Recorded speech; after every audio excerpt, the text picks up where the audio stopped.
Obras póstumas. Primeira parte. Capítulo 17. A vida futura. A vida futura já deixou de ser um problema.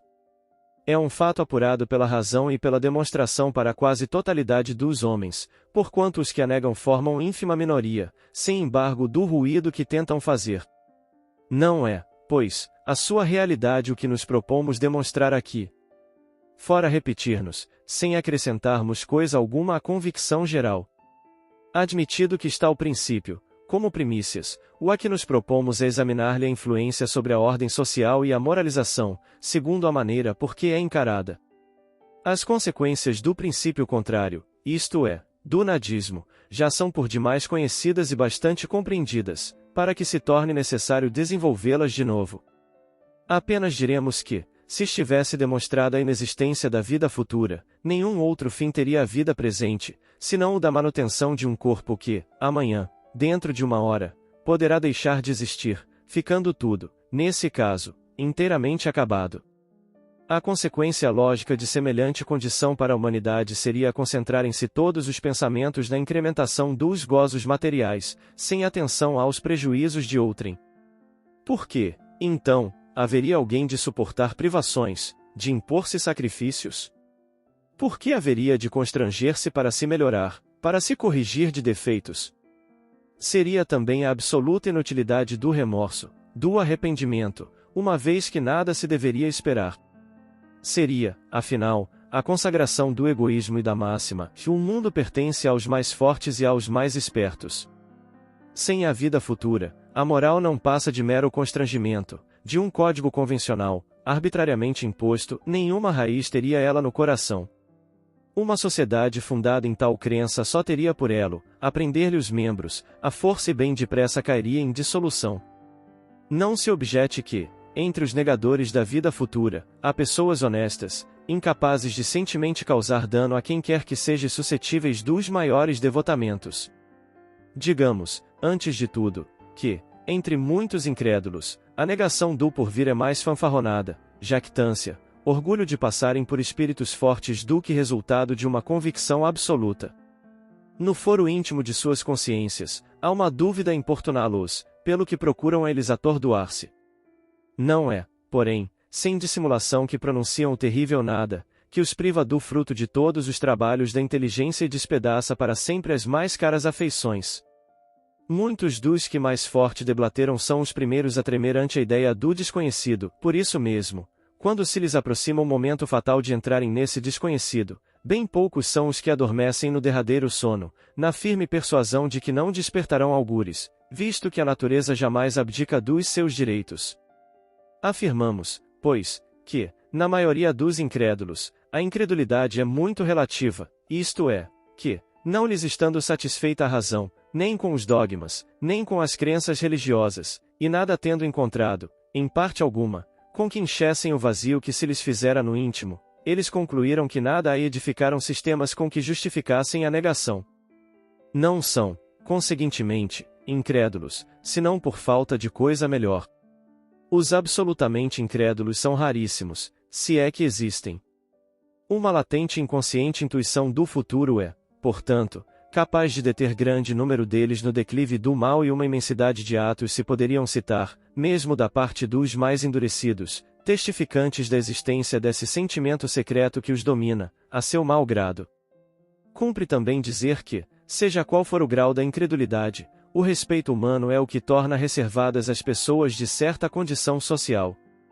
A posição que ocupam os obriga a uma linha de proceder muito discreta, temem acima de tudo a desconsideração e o desdém que, fazendo-os perder, por decaírem da categoria em que se encontram, as atenções do mundo, os privariam dos gozos de que desfrutam, se carecem de um fundo de virtudes, pelo menos têm destas o verniz. Mas aos que nenhuma razão se apresenta para se preocuparem com a opinião dos outros, aos que zombam do a que dirão, e não há contestar que esses formam a maioria, que freio se pode impor ao transbordamento das paixões brutais e dos apetites grosseiros?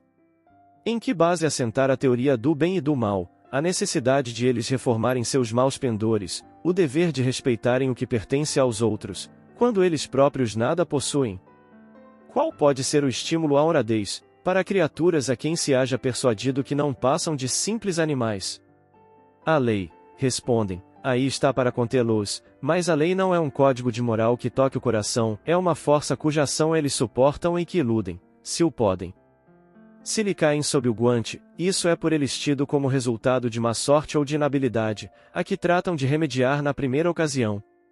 Os que pretendem que os incrédulos têm mais mérito em fazer o bem, por não esperarem nenhuma recompensa numa vida futura, em que não creem, se valem de um sofisma igualmente mal fundado.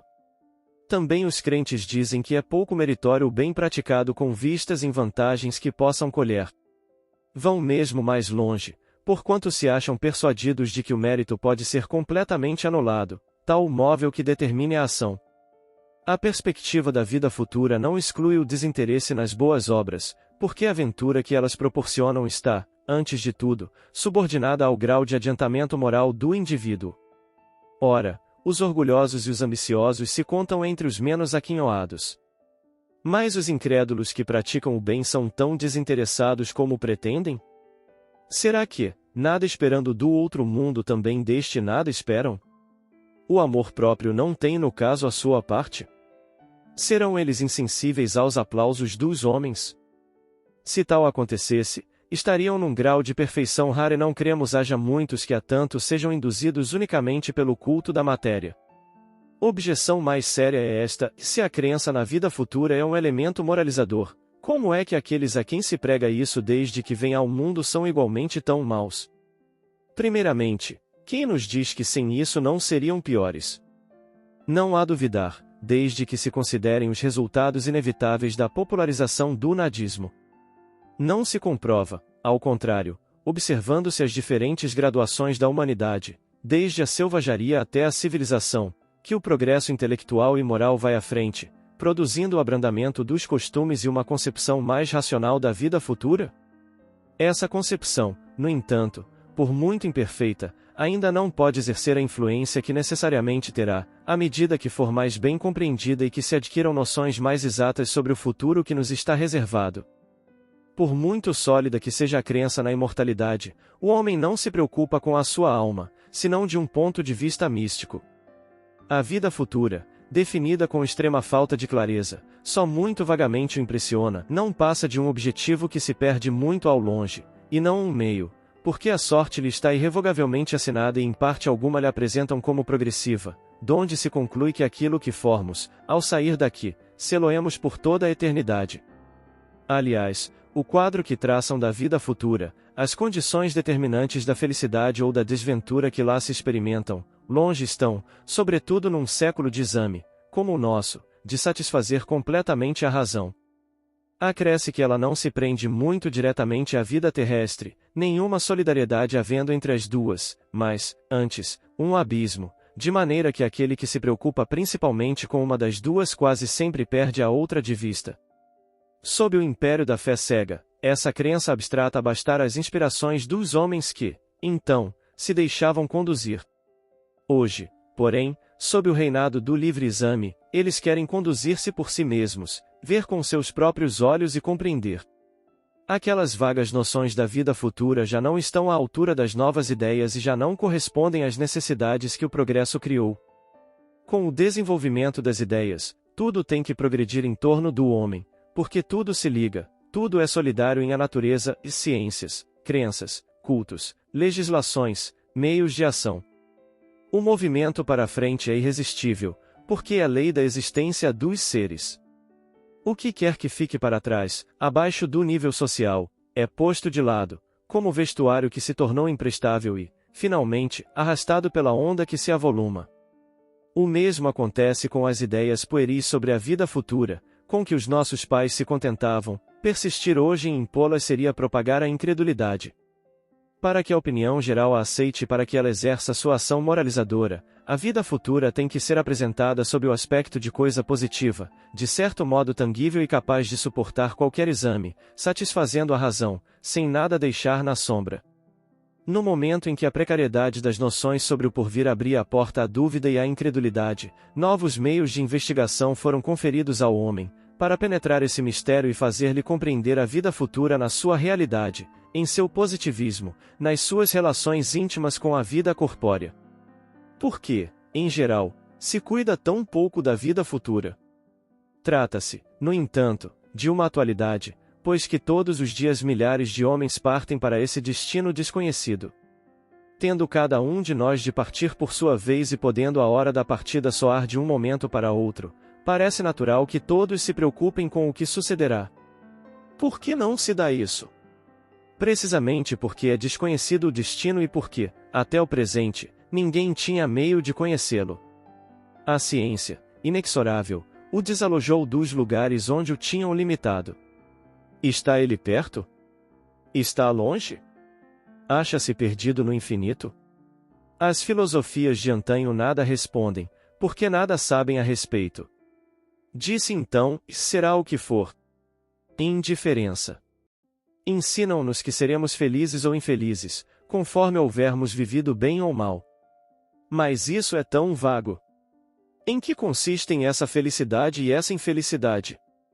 O quadro que de uma e outra nos traçam tão em desacordo está com a ideia que fazemos da justiça de Deus, tão cheio de contradições, de inconsequências, de impossibilidades radicais, que involuntariamente a dúvida se apresenta, senão a incredulidade absoluta.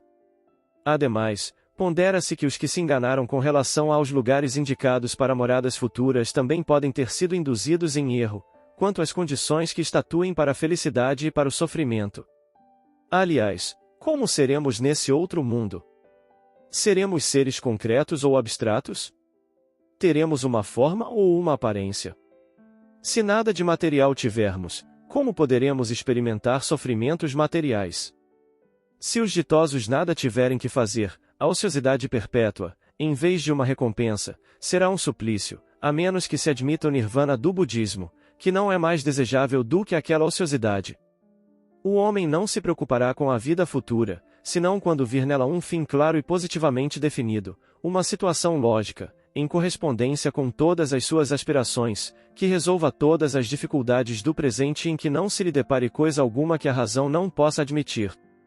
Se ele se preocupa com o dia seguinte, é porque a vida do dia seguinte se liga intimamente à vida do dia anterior, uma e outra são solidárias. Ele sabe que do que fizer hoje depende a sua posição amanhã e que do que fizer amanhã dependerá a sua posição no dia imediato e assim por diante. Tal tem de ser para ele a vida futura, quando esta não mais se achar perdida nas nebulosidades da abstração e for uma atualidade palpável, complemento necessário da vida presente, uma das fases da vida geral, como os dias são fases da vida corporal. Quando vir o presente reagir sobre o futuro, pela força das coisas, e, sobretudo, quando compreender a reação do futuro sobre o presente, quando, em suma, verificar que o passado, o presente e o futuro se encadeiam por inflexível necessidade, como o ontem, o hoje e o amanhã na vida atual, então suas ideias mudarão completamente, porque ele verá na vida futura não só um fim, como também um meio, não um efeito distante, mas atual. Então, igualmente, essa crença exercerá sem dúvida, e por uma consequência toda natural, ação preponderante sobre o estado social e sobre a moralização da humanidade. Tal o ponto de vista donde o Espiritismo nos faz considerar a vida futura.